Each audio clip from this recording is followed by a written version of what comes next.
20페이지 상단에 보면, 위에 좀 보면, 제1절 인류의 시조와 언약, 인류의 시조란 아담을 말합니다. 아담과의 언약 내용이 창세기 1장에서부터 11장까지 나옵니다. 그 가운데 창세기 1장에서 11장 인류 아담과의 언약, 3대 언약 내용 가운데 1장과 2장은 여호와 하나님께서 인류의 시조 아담에게 언약을 세우시는 내용이고, 3장에서 11장은 아담의 언약 자손을 보호하여 주시는 내용이다, 이렇게 됩니다.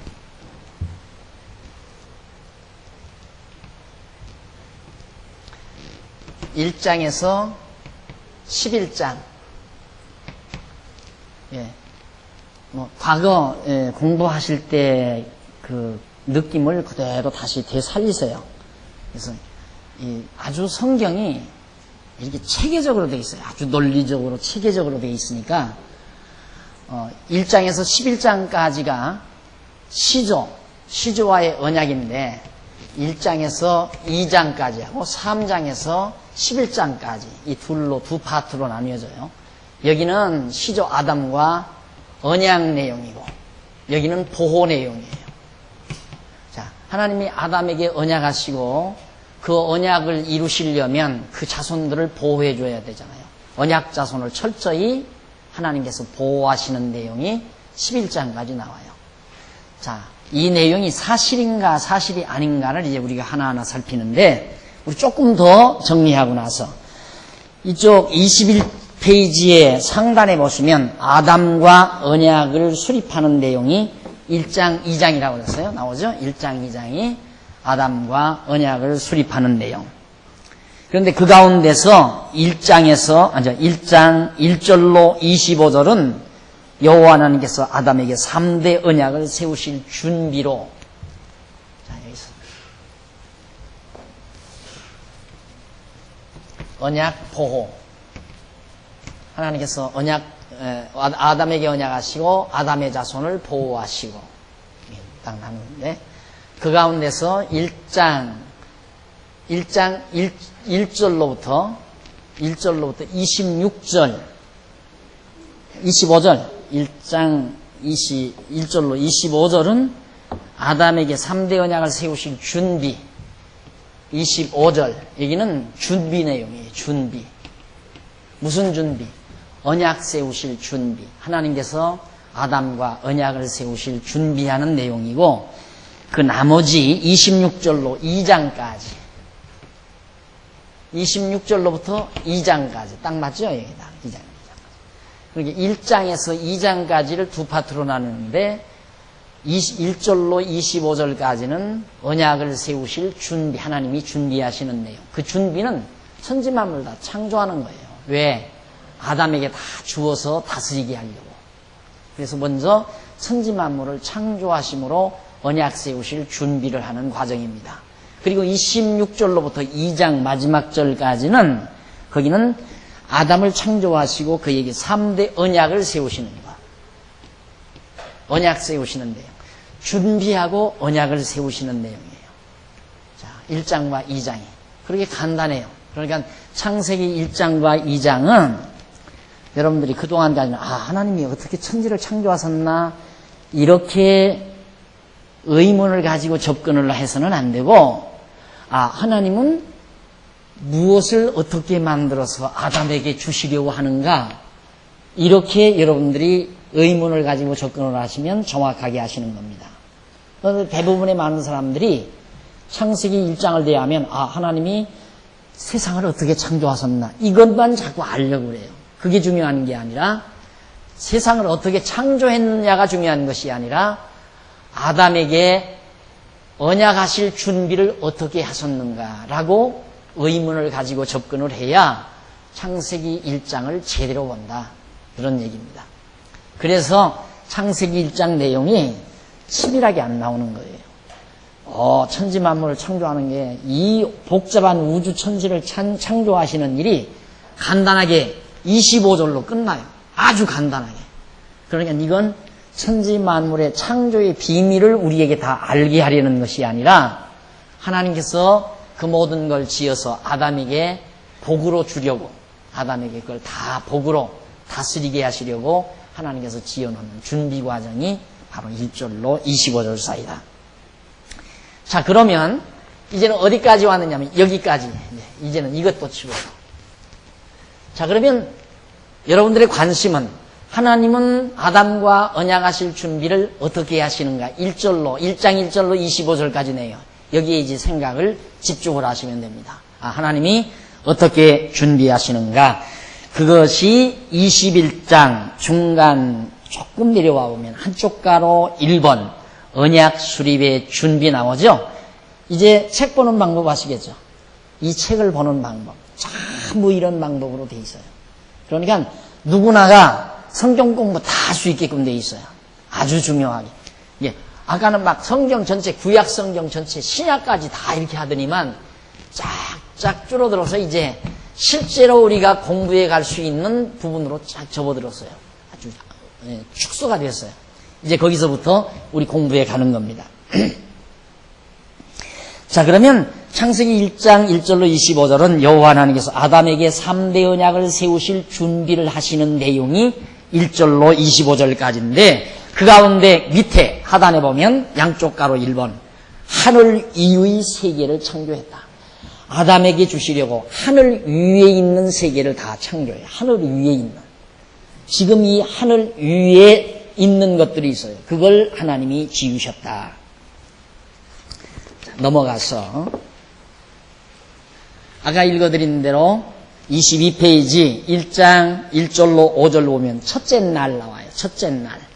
하나님이 첫째 날 하나님이 태초의 천지를 창조하시는 내용이 1절로 5절입니다. 그러니까 1절로 5절까지는 첫째 날 하나님이 태초의 천지를 창조하시는 내용. 천지를 창조하시는. 그래서 그 1절은 하나님께서 천지 창조하시는 사역 내용인데 그런데 1절에 대한 다양한 견해들이 있습니다. 그 중에 첫째로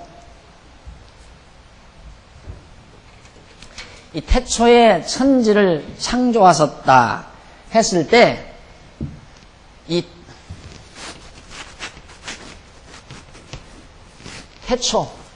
이 태초란 언제냐?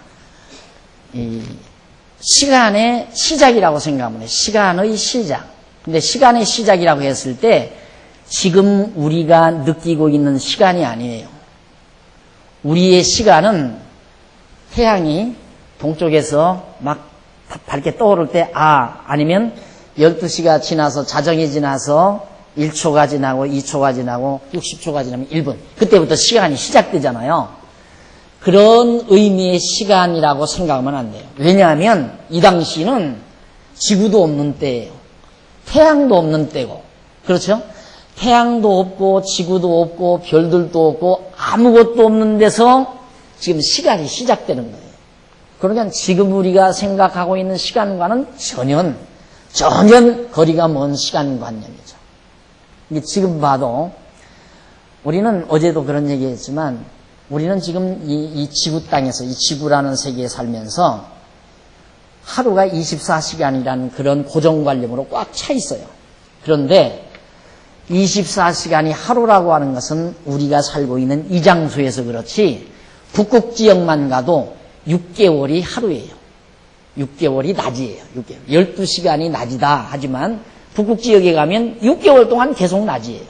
그리고 6개월이 밤이고 그게 바로 북극 지역만 가도 그러잖아요. 그런데 지구를 벗어나서 우주공간 어디에 가면 항상 낮, 사시사철 낮밖에는 없죠.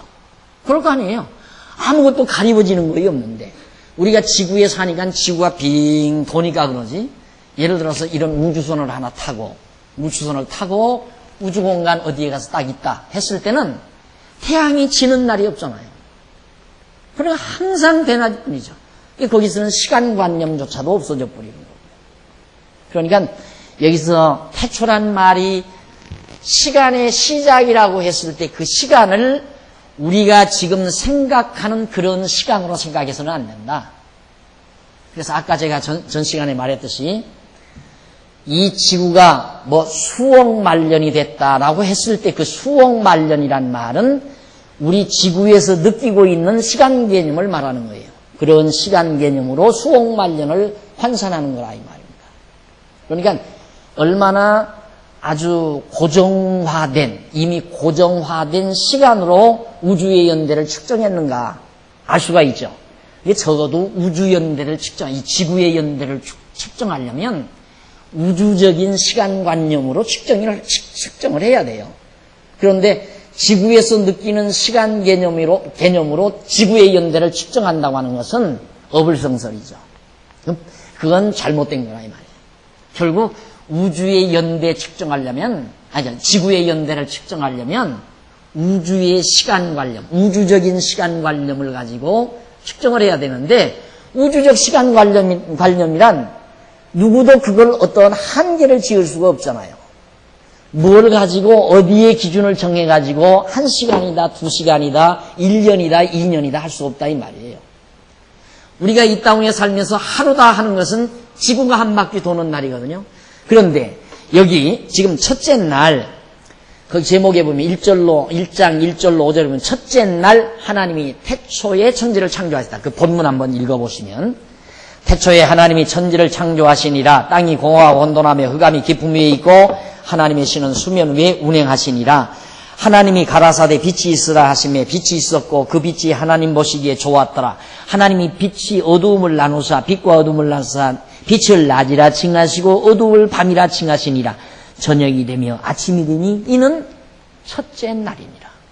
이때는 태양도 없을 때, 지구도 없을 때 첫째 날이에요. 그런데 이런 첫째 날을 오늘 우리는 첫째 날 밤에 잠자기 시작해서 이튿날 아침에 일어날 때까지, 그때까지를 첫째 날 태양이 떠올라서 그 다음 태양이 떠오를 때까지를 첫째 날로 우리 생각하잖아요. 그런데 이때의 성경에서 첫째 날이란 태양도 없던 때고 지구도 없던 때에 없는 시대의 첫째 날이에요. 다만 아무것도 없이 빛과 어둠만이 있는데 빛을 낮이라 칭하고 어두움을 밤이라 칭하던 그 당시의 밤과 낮은 태양이 아닌 다른 빛, 태양이 져서 캄캄한 이런 밤이 아닌 다른 어둠, 그것이 교차되었을 때 그걸 첫째 날이라 칭했다. 그런데 이렇게 성경은 엄청난 시간 개념을 지니고 있는데 성경하고 과학하고 틀리다? 그건 말도 안 되는 얘기죠. 과학자들도 지구의 연대를 정확하게 파악할 수 없는 게 지리짐작이죠. 그러니까 엄청난 학자들마다 지구의 연대가 달라요. 엄청나게 달라요. 수억 년씩, 수십억 년씩 다른 수도 있다 이 말입니다. 그러니까 정확지 않은 거거든요. 않지만 성경도 지구가 몇 년도 됐다고 성경이 기록한 바가 없어요. 절대 그거 기록한 바가 없어요. 그런데 잘못된 어리석은 학자들이 성경의 지구의 역사는 6천년이다 이렇게 말해가지고 자꾸만 과학과 이질감을 갖게 만들어 놓은 거란 말입니다. 성경이 어디 6천년이라고 했나 물어보세요. 아무데도 없어요 6천년이라는 말. 다만 성경에 나오는 인류들의 역사가 있어요. 인류 역사, 사람들의 역사가 나오고 사람들의 연대가 나와요. 연영이. 그런데 그 연영이라는 것이 완전히 그게 다 지금처럼 몇 대 이렇게 해서 계속 나온 게 아니라 하나의 줄거리 쭉 잡아서 얘기해 놓은 것들이 많거든요. 근데 그 계산을 쭉 하다 보면 아담까지를 6천년가량 된다. 이런 식으로 계산하는 학자들이 있어요. 그러면 그 학자 말대로 아담까지를 6천년 잡는다 하더라도 아담이 만들어지기까지는 태양이 없이 나흘이 지나든 4일이 지나요. 4일째 태양이 만들어져요. 그 이전의 연대가 이제 하루와 이틀이 지나고 또 그 다음 세상이 타락해서 이 세상이 어두워지고 저주받아지고 그런 엄청난 기간들이 다 진행이 된다 이 말입니다. 그런 과정들은 연대가 나오지를 않아요. 그러니까 오늘 여기 첫째 날이다 하루라고 하는 이 하루가 지금의 24시간이 절대 아니에요. 그건 우주적 시간이에요. 우주적 시간. 24시간 하루는 지구적 시간이고 이 지구에서의 시간이고 알았습니까? 지구에서도 아까 말했지만 북극에서는 하루가 결국 1년이 하루예요. 왜? 밤과 낮으로 돼버리니까. 밤 지나고 낮 오면 그냥 1년이니까. 북극에서는. 6개월 계속 낮이고 6개월 계속 밤이니까 그러니까 1년이 밤과 낮 한 번 지나가는 하루로 끝나버린다 이 말이죠. 그러니까 밤이 오고 낮이 오는 이 하루라고 하는 것은 우주적 시간을 말하기 때문에 이건 천문학적 숫자로 우리가 감안할 수가 있는 겁니다. 그러니까 구태여 과학과 연대가 다르다고 해서 성경이 비과학적이라고 말하는 것은 성경의 기본 개념을 몰라서 하는 얘기다 하는 것을 다시 한번 여러분들에게 설명해 드립니다. 그래서 이제 이 첫째 날 태초에 하나님이 천지를 창조하셨다고 하는 이 말을 어떤 사람들은 하나님께서 앞으로 천지를 창조하셨다고 하는 서론으로 서언적으로 이렇게 기록하는 것이다 하는데 그게 아니고요. 태초에 그냥 하나님이 일을 시작하실 때예요. 지난번 말씀드렸죠? 로고스. 이거 말씀이라고 그랬어요? 말씀. 이것이 하나님의 계획, 작정, 뜻, 사상, 생각 이런 등등의 의미를 지닌 말이 로고스 곧 말씀이라는 얘기다. 그럼 하나님이 이렇게 이런 로고스로 계셨는데 이 말씀으로 로고스로 계셨는데 존재하셨는데 이런 존재하시는 하나님이 당신을 우리에게 알려줘야 되잖아요. 그걸 계시라고 그래요. 하나님이 우리에게 알려주기 위한 것. 계시. 그래서 어떻게 알려주느냐. 내가 이렇게 전능자다. 아까 말씀드렸죠. 나는 이렇게 전능한 능력을 가지고 있다. 그 능력을 보여주고 그 다음 이렇게 전능한 능력을 가지고 있는 하나님 나는 이름이 여호와다. 이걸 알려주는 것이 구약성경이라고 그랬어요. 그러면 하나님이 당신을 소개하려면 이거 하나님의 계획이 뭔지 우리에게 알려줘야 되잖아요. 즉 작정하신 뜻, 무슨 생각, 무슨 사상을 하나님이 가지고 계시고 있는가를 우리에게 드러내 보여줘야 된다 이 말이죠. 그 드러내 보여주는 출발점 여기가 곧 태초다 이 말이에요. 하나님의 뜻과 생각과 계획을 드러내주기 시작한 그 초점을 태초라고 말한다. 그래서 이 태초에 하나님이 천지를 창조하셨다. 하늘과 땅을 창조하셨다 이 말이에요. 천지를 창조하셨다. 근데 천지란 말은 정반대 개념이죠. 하늘과 땅은 정반대 아니에요. 정반대. 그래서 동양 철학에서는 천을 양이라고 하고 양. 서양 음이라고 하고 땅을 양과 음양 서로 하나의 배필이 되는 관계죠. 그래서 하나님의 피조물은 절대 하늘만 짓거나 땅만 지을 수는 없죠. 하나님이 짓는 건 다 짝을 지어서 지어요. 짝을 지어서. 그러니까 처음에 하나님께서 천지를 지을 때도 하늘과 땅을 짝지어 짓는 거예요. 하늘과 땅을. 그러게 애당초 하나님이 이렇게 첫날 태초에 이 태초에 하늘과 땅 지었어요. 이건 땅, 이건 하늘이에요. 이렇게 하늘과 땅을 지어놨는데 어떻게 생기는가? 이 땅이, 요 땅, 하나님이 지어놓으신 여기 가운데 갔습니다.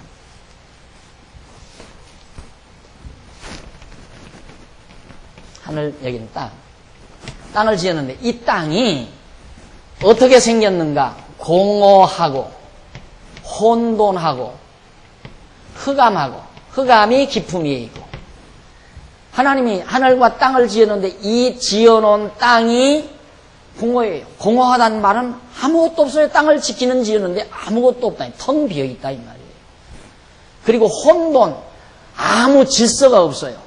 지금 우리가 살고 있는 땅은 바다도 있고 산도 있고 들도 있고 다 질서가 있잖아요. 시내도 있고 다 질서가 있는데 이때 하나님이 지어놓으신 땅은 혼돈해서 아무것도 질서가 없어요. 다 막 혼돈해가지고 텅 비어있고 공허하고 혼돈하고 그리고 캄캄한 흑암뿐이에요. 아주 깜깜해요. 하늘과 땅을 지었는데 자, 이것이 바로 이제 첫째 날 하나님께서 하늘과 땅을 지어 놓으니까 그 땅이 공허하고 텅 아무것도 없이 그냥 텅 비어있고 혼돈하고 흑암이 깊음에 있는데 하나님께서 그때 어떻게 했는가? 바로 거기에 보니까 하나님이 가라사대 빛이 있으라 그랬다. 빛이 있으라 명하니까 빛이 떡 나타나요. 이 빛이 나타나니까 이게 다 정리가 되기 시작합니다. 흑암이 물러가면서 이제 빛과 어두움이 갈라져요. 어두움. 빛이 있으라 하니까 어두움이 존재한다 이 말이에요. 이 흑암이라고 하는 것은 흑암과 어두움은 어떤 차이가 있냐면 흑암이라고 하는 것은 공허는 공간적인 개념에서 비어있는 걸 말하는 거죠. 그 다음 혼돈이라고 하는 것은 형태. 이 흑암이라고 하는 것은 하나의 그냥 완전히 아무것도 없는 이 어두움과는 달라요. 어두움은 빛과 대비되는 거지만 흑암은 공허하고 혼돈하고 얼버무려져 있는 완전한 아주 그냥 무질서한 아니면 아무것도 없는 그런 개념의 이런 형태들이었다 이 말이에요. 처음 지어놓은 땅이. 그래서 하나님이 빛을 떡 지어놓으니까 빛에 의해서 어둠이 존재하면서 빛과 어둠 사이에서 이 모든 것들이 하나하나 정리되기 시작합니다. 자, 이걸 몇십 년 전만 해도 물리학이 제대로 발달하지 못했을 때에는 이거 다 성경이 다 이거 신화라고 생각을 했어요. 옛날 창조 신화에서 나온 것들이라고. 그런데 한 몇십 년 전만 해도 그때는 모든 물질의 기원이 어디냐? 물이라고 생각했어요. 물. 이 물에서 모든 물질이 다 나왔다. 이렇게 생각했는데, 근데 최근 이제 독일 물리학자들이 말하는 것은 아니다. 모든 물질의 기원은 빛이다. 모든 물질은 빛으로부터 다 나왔다. 이것이 최근 물리학자들이 말하는 물질의 근원입니다. 그러니까 물리학이라고 하는 것은 물질의 기원이 어디냐 그걸 찾는 거 아니겠어요? 물질이란 도대체 무엇인가? 그 기원은 어디인가? 이게 도대체 무엇인가를 캐내는 학문이 물리학인데 결국 모든 물질의 기원을 빛으로 본다는 얘기입니다. 성경과 정확하게 맞아떨어집니다. 하나님께서 이 당시에는 하나님께서 하늘과 땅을 지어놨지만 아무것도 없는 거예요. 텅 비어있고 다 혼돈한 상태에 있고 흑암하다는 것은 완전히 그냥 깜깜하니까 있는 것도 아니고 없는 것도 아닌 그런 상태, 무의 상태죠. 무. 그래서 무면 없는 거 아니냐. 없는 이 자체가 존재하는 때였다 그 말이에요. 그러니까 지금도 그렇죠. 지금도 사실 이 우주라고 하는 것은 캄캄하다고 그러잖아요. 캄캄하다. 그래서 이 우주과학자들이 블랙홀이라는 말 들어보셨죠. 블랙홀. 모든 물체가 우주가 지금 자꾸 블랙홀 막 시끄러운 캄캄한 어떤 그 웅덩이로 막 다 빨려 들어간다는 거예요. 전부 지금 그 속으로 다 빨려 들어간다. 블랙홀. 그러니까 그런 어두움. 완전한. 그래서 그런 상태에 있었을 때 하나님께서 빛을 발휘하니까 이 빛에 의해서 빛과 어둠으로 완전하게 정리가 됩니다. 다. 이것이 첫째 날의 하나님의 창조 역사였어요. 이게 이제 하나님의 계획을 표현하는 거예요. 하나님의 계획과 작정, 뜻을 표현하기 위한 기반 조성이죠. 그러니까 조각하는 작가가 이산저산, 이나라 저나라 다니면서 자기가 조각을 하고 싶은 그 그림, 하고 싶은 모양을 표현할 수 있는 나무를 구하잖아요. 어떻게 생긴 나무에 어떤 조각을 내가 해야 되겠다 했을 때 그걸 조각할 수 있는 나무를 구입하러 다닌다. 그 나무 구입해 오면 조각 작품이 반을 이루는 거나 같아요. 자기 마음에 드는 조각할 나무를 구입하면. 돌을 구입해도 마찬가지고. 그런 것처럼 하나님께서 완전히 이제는 당신의 뜻을 표현할 수 있는 바탕을 조성한 거예요. 당신의 뜻과 작정, 사상을 표현할 바탕을. 그리고 나서 넘어가 보면 거기 이제 그 23절 위에서 8째 줄 보면 2절 하나님께서 태초에 창조하신 땅의 상태에 대한 내용이 거기 나오는데, 땅이 공허하고 혼돈하며 흑암이 깊음에 있고 하나님의 신은 수면에 운행하신다 했어요. 그런데 재미난 것은, 자, 하늘과 땅을 지원하는데 거기에 수면, 물이 있었다 이 말이에요. 물.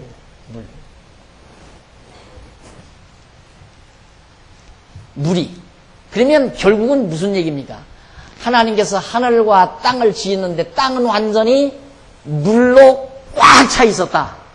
이 당시에 물로.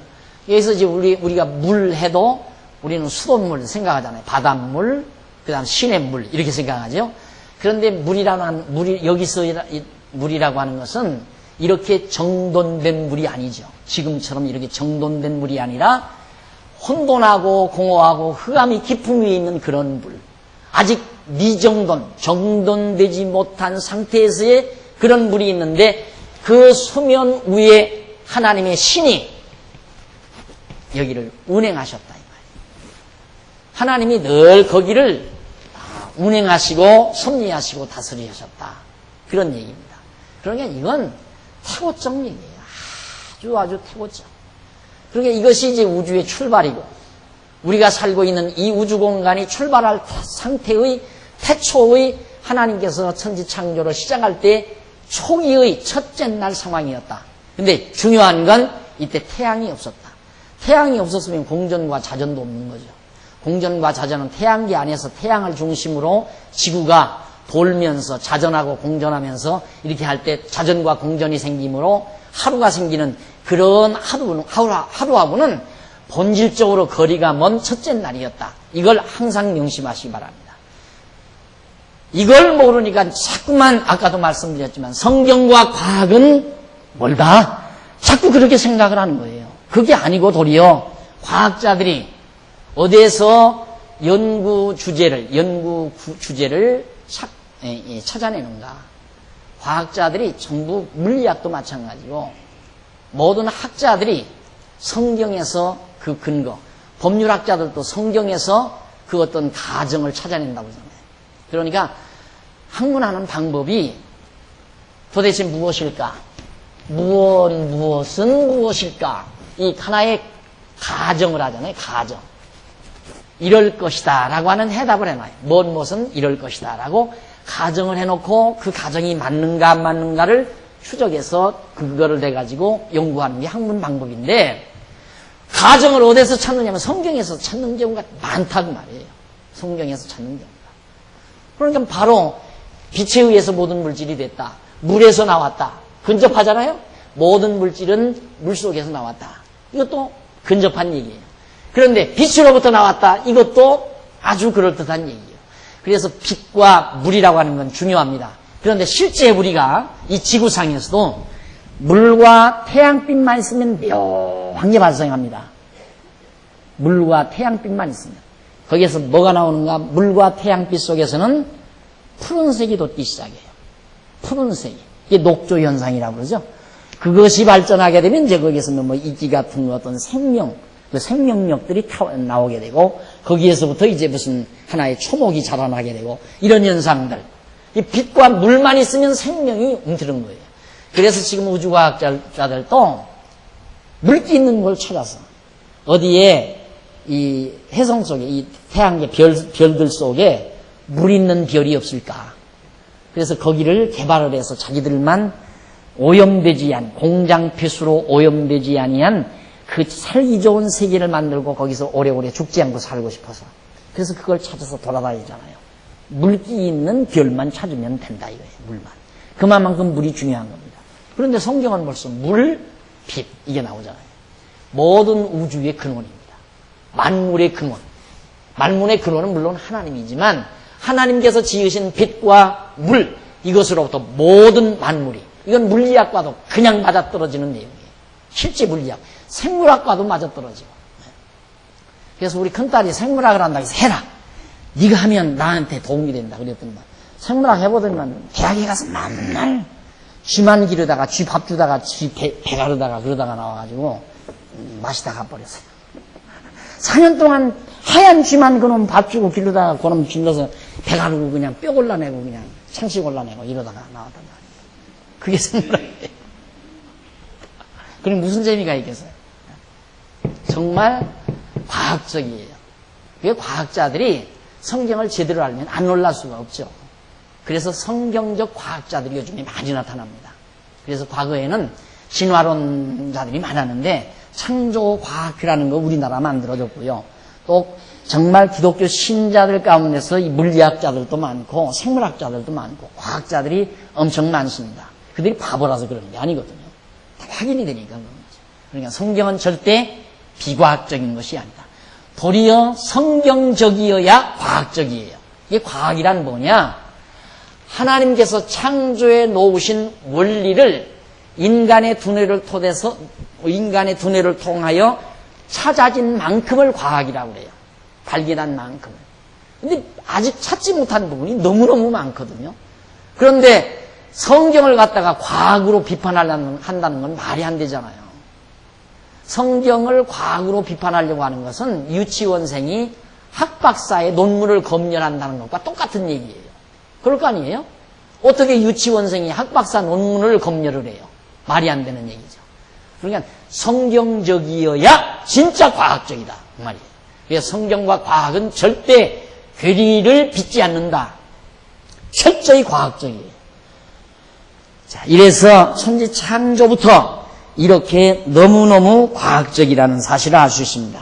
그 뒤에 조금 내려면 3절로 5절 나와요. 조금 검은 글자로 강하게 써드렸죠.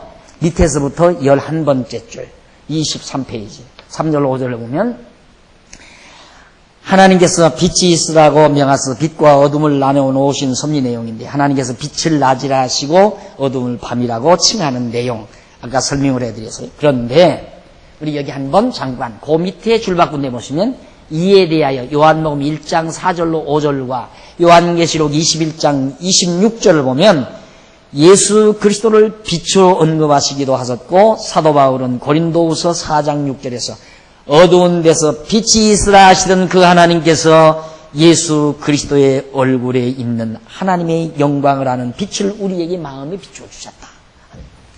여기에서 이 빛은 이 전등불빛과도 아니에요. 그것도 아니에요. 태양빛도 아니라 이 말입니다. 사람들이 우리 물리학적으로는 태양빛을 발광체라고 그래요. 태양 자체가 빛을 발휘한다 이거거든요. 천반의 말씀이에요. 창조적 하나님의 섭리로 보면 태양도 발광체가 아니에요. 태양도 다른 반영체고 태양은 발광체다 그러지만 물리적으로 보면 발광체 같죠. 그 자체에서 빛이 나니까 다른 태양빛을 받아서 거울처럼 반영해 비치는 빛이지만 태양은 바로 거기서 막 가스가 타가지고 빛을 발휘하니까 그게 발광체라고 하지만 바로 근본 빛은 이게 근본 빛이. 이건 태양빛이 아니거든요. 태양빛이. 여러분 그게 안 믿어지면 레저빛이라는 거 아니에요? 레저빛. 이걸 레저빛이라고 하는 것도 아니에요. 레저빛과도 또 달라요.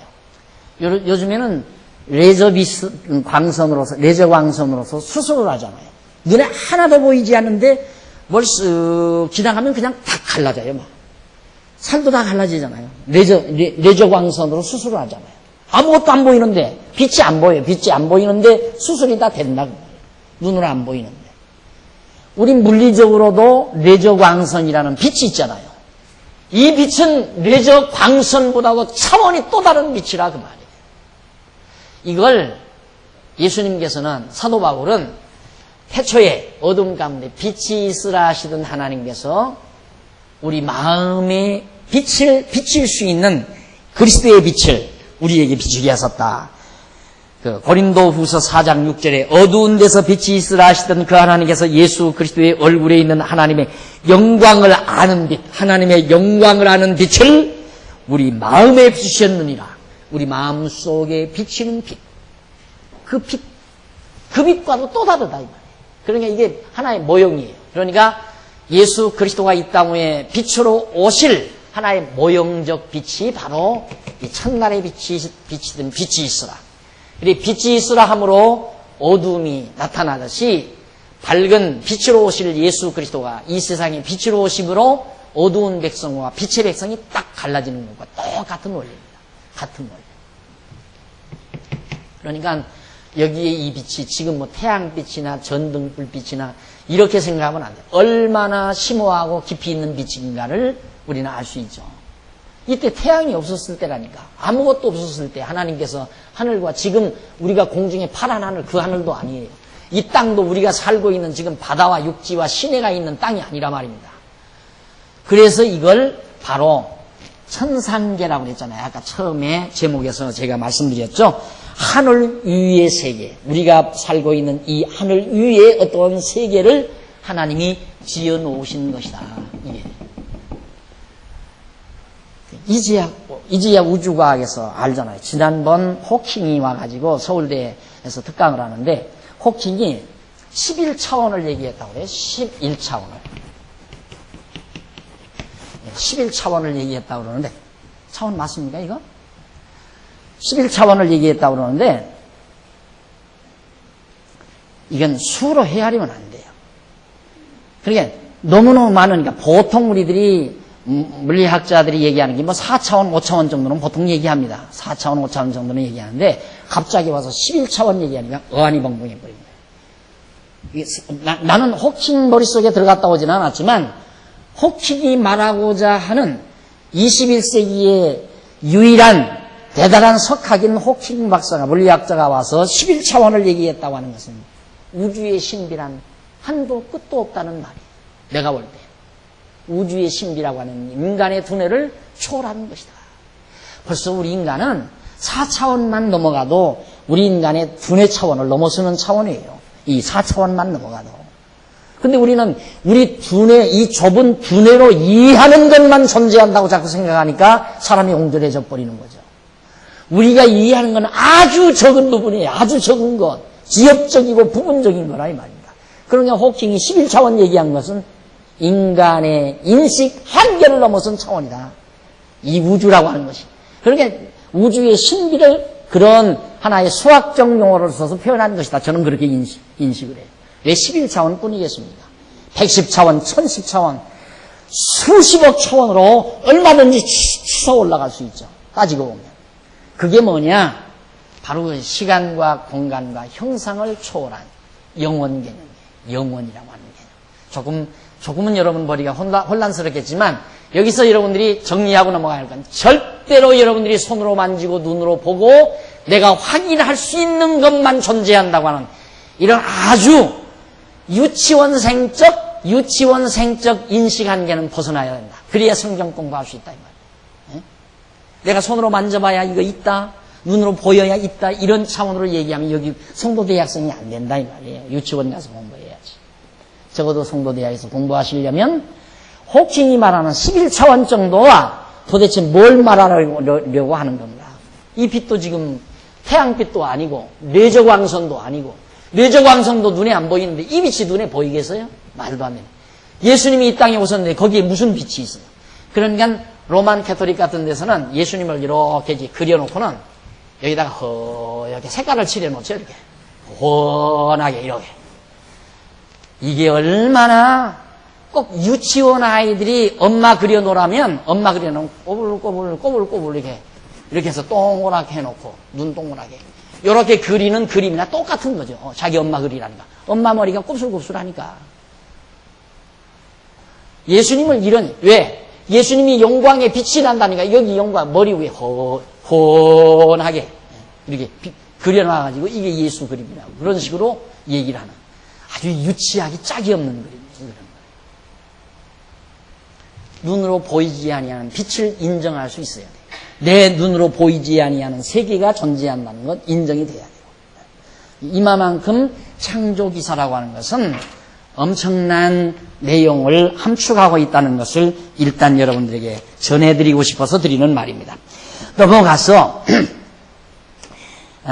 우리 하나 더 정리하고 갈 것은 24페이지 밑에서 네 번째 줄 현대 물리학자들에 의하면, 네 번째 줄입니다. 현대 물리학자들에 의하면 빛과 우주현상 사이에는 밀접한 관계가 있다고 합니다.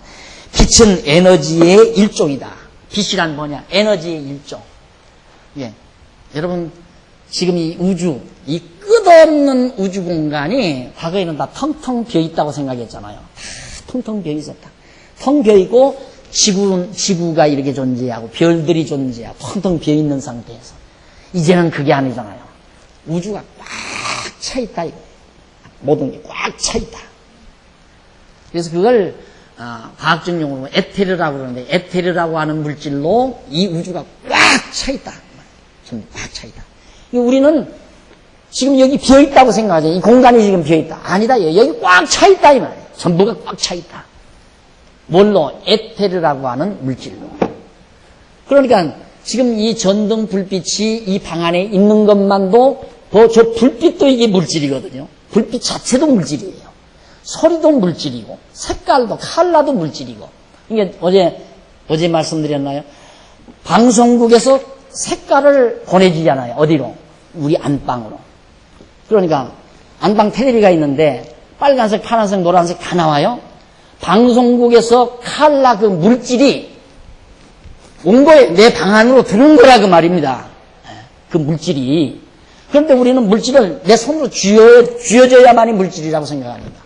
어떻게 문 다 걸어 잠고 유리창이 다 닫혀져 있는데 어떻게 물질이 텔레비 방송국에서 우리 안방으로 들어오느냐 이 말이에요. 이게 다 신묘막측한, 모르면 신묘막측한 것이라도 알면 다 과학적이라 그 말이에요. 과학적이네. 과학자들이 그거 다 연구해서 그렇게 한 거거든요. 방송국에서 물질, 칼라라, 빨간색 물질을 암흑에 박용기가 쓰고 있던 안방, 연구실 방으로 보내줘야 되겠다. 그래서 전파를 타고 보내니까 그 빨간색 칼라가 내 방으로 들어오잖아요. 그러니까 내 빨간색 칼라를 내가 볼 수 있는 거예요. 그러니까 이 우주 공간에 빈 곳이 없이 꽉 다 차 있다 이 말이에요. 왜? 하나님께서 다 하늘과 땅으로 꽉 채워놨는데 실제 그것을 동양과학에서는 거기 제일 밑에 보면 조금 읽어보십시다. 사이에 밀접한 관계가 있다만 빛은 에너지의 일종이다. 태양에서 지구에 도달하는 빛의 양은 시간당 일정하다. 만약 빛이 무질서하게 지구에 도달한다면 생물체는 전멸하게 될 것이다. 자, 지금 이 태양빛만 하더라도 태양빛이 일정하게 계속 일정한 물질로 지구에 보내지고 있는 거예요. 근데 그게 일정한 물질로 보내기 위해서 지구를 뭘로 덮고 있느냐면 오존층이라고 하는 막을. 여러분 왜 너무 강렬한 빛이 차 안으로 들어오니까 썬팅을 하잖아요. 빛이 강렬하게 안 들어오기 위해서. 그런 것처럼 하나님께서도 이 지구 땅 위에 하나님의 물질, 그 태양빛의 물질이 적당량만 내려오기 위해서 썬팅을 해놓은 거라고. 그게 오존층이란 말입니다. 그런데 그걸 이 공기를 다 오염시켜가지고 그걸 다 펑크나게 해버린 거예요. 그러니까 펑크난 그 구멍으로 태양열이 너무 많이 쏟아져 버리니까 인간들이 상상할 수 없는 온갖 질병이 자꾸 생기는 거란 말입니다. 그러니까 태양빛이 적당량 쏟아지지 않냐고 몽땅 쏟아지면 다 전멸해버려요. 이 지구상에 다 전멸된다 이 말이에요. 모든 생물체가. 그만큼 빛이라고 하는 것은 대단히 중요한 것이다. 그래서 동양의 기철학에서는 모든 만물의 근원을 기라고 그렇게 주장하죠. 요즘 얼마 전 머리 깎고 두루마기 입고 나와서 한 번 그냥 KBS인가 어디서 설치다가 사라져버린 사람이 있죠. 장로 아들인데. 그게 동양 철학했다 해서는 그 이게 다다. 모든 근원은 다. 이 모든 물질의 근원은 기다. 기. 그 장로 아들이 하나님은 부인하고 천지 만물을 로고스가 이렇게 창조하셔서 나타난 이 빛에 의해서 만들어진 이 기로 생각지를 않고 이 기 자체를 그 돈으로 본다 이 말. 물질 자체를. 기는 물질이에요. 빛도 물질이고. 그러니까 빛에 의해서 쏟아지는 그게 기와 에너지는, 빛과 에너지는 통하는 거거든요. 빛에서 에너지가 생기는 거니까. 근데 기가 에너지 아니에요? 에너지. 그러니까 이 에너지가 꽉 차 있으니까, 이 에너지가 차 있어가지고 에너지가 뭉치면 더 농도 짙게 뭉쳐 있으면 물질이 된다, 이 말이야. 이런 물질이. 이 물질이 뭐냐? 꽉 차 있는 기가 더 응축이 돼버려. 기끼리 뭉쳐져 버리면 그것이 바로 물질이 되는 거예요. 그게 과정적인 이론은 맞아요. 기가 물질이다. 이 기라고 하는 것이 물질의 근원이다. 근원은 아니지만 물질 직전의 요소예요. 직전의 요소. 그러니까 기가 예를 들면 10개가 모이면 물질이 안 되지만 기가 이만한 범주 내에 5,000개가 모였다. 이러면 물렁물렁한 물질이 될 수 있다 이 말이에요. 5만 개가 모였다 하면 딱딱한 물질이 될 수 있다 이 말이에요. 기가 뭉쳐지면. 그러니까 기가 강하게 뭉칠수록 더 강한 물질이 되는 거고 약하게 뭉치면 약하게 뭉칠수록 연한 물질이 되는 거고. 맞는 얘기거든요. 그러니까 여기서부터 시작하는 게 동양 철학이에요. 하나님 부정해버리고. 그래서 유물론 사상이에요. 동양 철학은 유물론에서 시작하는 거예요. 물질에서부터. 오늘 우리는 모든 이 시작이 하나님으로부터 출발한다. 전능자 하나님으로부터 영원 전부터 살아계신 여호와 하나님으로부터 하늘과 땅이 지어져서 양과 여기 벌써 나오잖아요. 양기와 음기가 나와서 기가 나오잖아요. 벌써. 양기 빛이라 이 말입니다. 음기 어둠이라 이 말이에요. 음양이 만나서 여기서부터 이제 모든 것들이 생성하고 원성한다. 정확하죠. 아주 정확한 거예요. 이게 어떤 인간의 머릿속에서 만들어낸 것이 아니라 하나님께서 계시하셔서 하나님이 계시하셔서 기록하게 한 말씀 그대로를 우리가 오늘의 과학적인 두뇌로 오늘 사는 우리들의 생각으로 정리하는 것이 바로 지금 오늘 이 강의가 되는 겁니다. 그래서 기라고 하면서 모든 물질은 기가 뭉친 것이라고 주장한다. 또한 서양 물리학에서는 모든 물질의 근원을 빛에서 찾으려고 한다. 이 빛에서.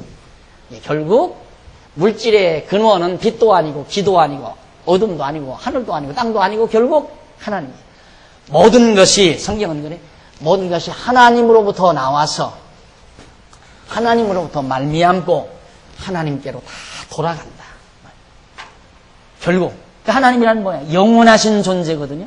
그러니까 영원 안에서 나와서 영원에서 존재하고 영원으로 말미암고 영원으로 다시 다 돌아가는 것. 그래서 없어지는 건 없다. 아무것도 없어지는 건 없어요. 다 영원한 거예요. 따지고 보면. 다만 형상 자체가 없어지는 것 같지만 없어지는 게 아니다. 그 말이에요. 그래서 부활이라고 하는 것도 우리는 확신을 하는 겁니다. 부활이라는 것이 우리의 형상이 달라지는 거거든요. 우리의 형상이 달라지는 거. 이건 가지고 있으라기도 귀찮잖아요. 여러분 한 해 한 해 가면 갈수록 왜 그렇게 그래도 막 한 20대가 되면 10대 후반 20대 초반에 막 사진 찍으라고 서로 찍으려고 달겨들어요. 40, 50이 넘어서 사진 찍는다. 찍지 마. 그거 뭐로 가지고 있어요? 그거. 확 벗어버려야지. 안 그래요? 확 벗어버려야지. 그거. 쭈글쭈글해졌으니까. 가지고 있으라고 해도 귀찮잖아요. 하나님께서 그렇게 되어진 물질을 이제 새로운 영원히 변함없는 물질로 우리를 덧입히는 것이 부활의 몸이다. 그런 얘기입니다. 자, 이렇게 해서 오늘 이제 시편이 아니라 25페이지 상단 위에서 두 번째 줄 한번 보십시다. 뒷부분에 보시면 그러나 성경은 하나님이 빛이 되시며 힘이 되신다고 하셨다. 그렇다고 하나님께서 물리적인 빛과 힘이 곧 에너지 그 자체라는 말이 아니다. 성경은 하나님은 빛의 근원이시요 힘의 근원이시다. 빛의 근원이시며 힘, 기, 에너지의 근원이시다. 하나님이. 하나님 자체가 빛이시요 에너지란 말은 아니에요. 이 피조된 빛과 에너지란 말이 아니에요. 피조된 빛과 에너지의 근원의 빛과 에너지란 말이지. 그러니까 하나님은 능력이시요 하나님은 빛이시라 했을 때 이 빛이 아니라 이 말이에요. 하나님은. 이 빛의 근원의 빛이죠. 그러니까 이 얼마나 엄청난 차원으로 우리들이 이 우주 만물을 이해를 해야 되는가를 알 수 있잖아요. 하나님을 알지 못하는 호킹도 11차원을 얘기했어요. 그런데 우리가 성경을 보고 하나님을 배운다는 우리가 4차원도 이해 못하는 머리를 가지고 하나님이 이해되겠느냐 이 말이죠. 호킹 그가 불신자니까 그렇지만 결국 11차원 얘기하면서 마음속에 분명히 이 말 할 거예요. 신비롭다.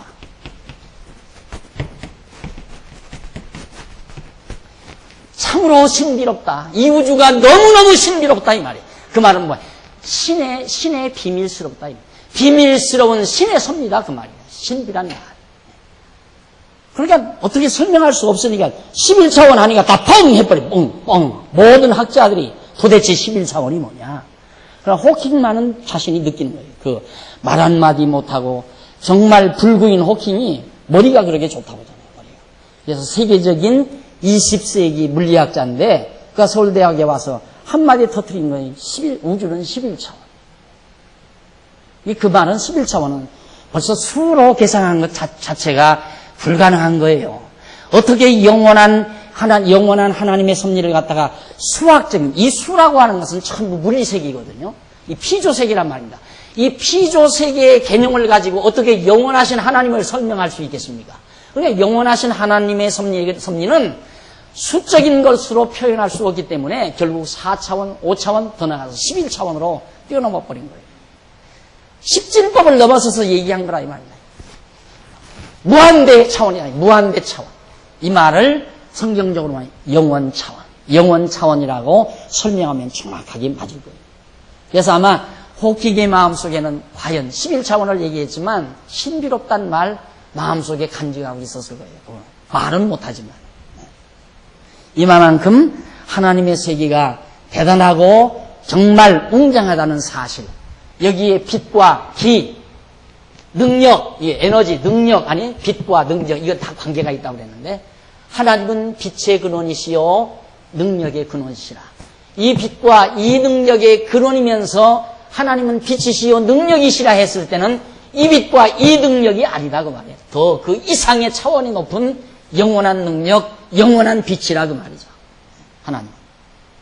이런 하나님이 바로 이 신비로운 세상을 창조하셔서 하나님 당신의 뜻과 생각과 작정을 지금 이 세계에 드러냈는데 이걸 보고 사람들이 신비감을 못 느껴요. 신비로움.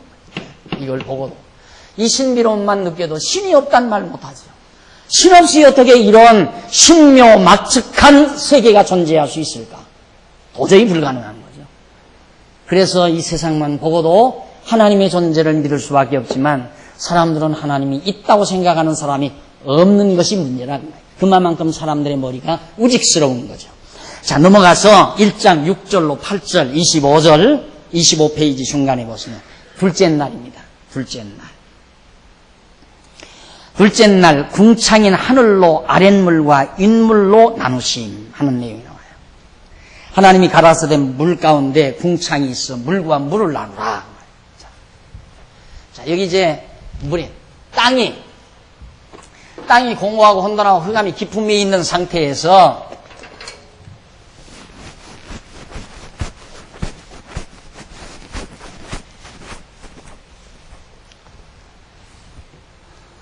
여기서 이제 하나님께서 자, 이게 이제 땅이 공고하고 혼돈하고 흑암이 깊음에 있는데 전부 물 지금의 물로 생각하면 안 돼요. 이것도 지금 이 바닷물, 강물 이런 물 생각하면 안 돼요. 이 당시의 물 나도 못 봤으니까 그건 몰라요. 나도 못 봤으니까. 이 빛도 나도 못 봤잖아요. 내접인 여러분 봐서 있기는 있지만 못 본다 그 말이에요. 그러니까 이 차원 높은 물, 이 물이란 말이에요. 물인데 이걸 어떻게 했는가? 이 물을 갖다가 윗물과 아랫물로 나눠요. 딱 윗물하고 아랫물하고 딱 나눠 놓으니까 윗물 물을 둘로 위에와 아래로 아랫물 나누니까 이 공간이 생기잖아요. 자, 여기는 공호 혼돈, 이게 딱 혼돈 섞어졌어요. 혼돈, 질서가 없는데 빛이 있으라 해서 첫날이 지난 다음 둘째 날에 딱 질서가 생겨요. 물이 딱 나누면서 윗물과 아랫물로 나누면서 공간이 생기는데 이걸 궁창이라 했는데 이 궁창을 곧 하늘이라고 명명해요. 이 하늘은 이 하늘과 다르죠. 그렇죠? 여기 이 하늘은 이 물속, 이게 아래 물이에요. 이게 물. 하나님이 지으신 땅을 지었는데 이 물 속에 다. 근데 그 물을 윗물과 아랫물로 나누니까 이거 궁창이 생기면서 이 궁창을 하늘이라고 했다, 이 말이에요. 그게 바로 지금 6절로 8절까지 나오는 얘기입니다. 그런데 지구는 지금 여기서 나오거든요, 지구는. 그런데 이 지구의 연대를 무슨 몇 억만 년이니 6천년, 성경학자들은 6천년, 이런 미련하고 어리석은 소리를 한다 이거예요. 얼마나 깊은 연대인데, 영원한 하나님 안에서 나오는 건데, 영원한 하나님 안에서 나오는 건데. 아니, 수십억 만년 아니라 수천억 만년이라고 한들 무슨 상관이 있느냐 이 말이에요. 우리 개념으로 볼 때는. 수천억 아니라 수조억을 억년이라고 해도 아무 상관없어요. 그래, 너 하고 싶은 대로 해라 이거야. 아까 호킹이 말했듯이 11차원 아니라 110차원이라면 어때요? 110차원이라면. 1조 3천억 차원이라면 무슨 상관이 있느냐 이 말이죠. 얼마든지 차원을 높이 갔으면 높이라 이거죠. 아무 상관없으니까. 아무 상관없는 거 아니에요. 영원한 하나님이 창조하신 건데 지구가 지금 이 속에서 이 아랫물 여기에 속하는 거란 말이에요. 지구가 여기서 나와요. 이게 이제 둘째 날이거든요. 이게 첫째 날. 이게 이제 이 둘째 날. 이 첫째 날, 둘째 날도. 그게 이제 이런 말 있죠. 빅뱅 원리 나오잖아요. 빅뱅 원리. 이 우주란 어떻게 만들어졌는가. 결국은 막 큰 태양 불덩어리가 하나 있었는데 이게 막 확 폭발하면서 왜 폭발했는지는 모르지. 하여튼 폭발했다 이거야. 폭발하면서 폭발하면서 떨어진 조각지들이 막 여기저기 산재에서 지금 막 있다는 얘기예요. 그래서 돌아다니다가 이게 부딪혀서 떨어지는 것도 있고 안 부딪히고 떨어지지 않으면 이제 질서를 잡아서 지금 이렇게 돼 있다. 그런데 지금도 계산해 보면 자꾸 퍼져간다 이거예요. 퍼져가는데 곧 그 폭발을 하면 조각지들이 막 퍼져가다가 이제 어떤 힘이 지치면 그다음 멈춰서 떨어지잖아요. 그때가 거의 된다 이거죠. 가까이 된다.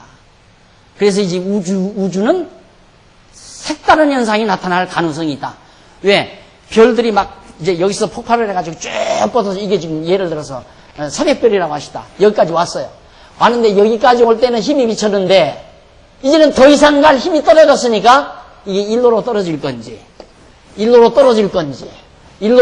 우아래가 없으니까 여기서 우아래가 없잖아요. 그렇죠. 우주 공간 어디 가면 우아래가 없잖아요. 상하 옆 그거 전혀 없는 거니까 일이 떨어졌지. 그거 어떻게 알아요?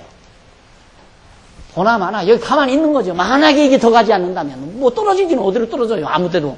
다만 이쪽에 있는 것이 더 강하면 이걸 잡아 끌어당기겠죠. 그런 현상은 나타나고. 그러니까 우주의 대변혁이 가능하다. 이런 예측을 하는 사람도 있고 그래요. 그런데 폭발했다 하는 게 내가 볼 때에는 빛이 있으라 했을 때 빛이 확 나타났을 때 그때 나타나는 현상을 빅뱅 원리라고 말하지 않는가. 그런 생각을 가끔 해봐요. 빅뱅, 폭발했다. 폭발 이론 누가 가서 본 사람은 없어요. 그랬을 것이다 라는 가정이죠. 그러나 성경은 분명히 빛이 있으라면서 모든 물질이 정돈되기 시작해요. 운물과 아랫물이 나오면서 이제 우리가 보는 저 파란 하늘 창공이 이렇게 만들어진다. 그러면 창공 넘어 하늘 위에 어느 한계에 다다르면 운물 세계가 있다는 건 분명하죠. 위엔물 세계. 이 운물 세계가 천국이냐? 또 어떤 사람은 그렇게 해요. 운물 세계가 천국이냐? 아니 지금 하나님이 살아계시고 있는데 하나님이 살아계신데 하나님 나라는 여기 하나님 살아계신 데가 하나님 나라죠. 이 신비로운. 그래서 아까 말했듯이 천사들도 다 피조된 거거든요. 천사들도. 그러니까 이 모든 것들이 결국 다 하나님 나라 안에서 존재하는 것들이에요.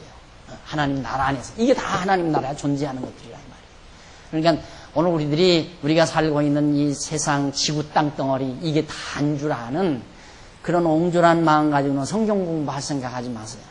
그 할 생각 말고 하여튼 여기 오셨으면 우리들의 기존 관념 다 벗어 던져버리고요.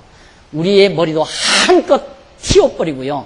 그리고 혹시 11차원 얘기했지만 우리는 120차원, 130차원까지라도 생각할 수 있는 두뇌가 확 터져버려야 돼.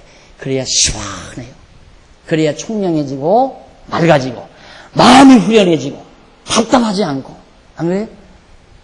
10평짜리 아파트 안에 들어가도 안 답답해요. 마음이 그렇게 열려버리니까. 10평짜리 아파트 답답하니까 80평짜리 가면 막 터질 것 같죠? 또 답답해요. 그것도 답답해.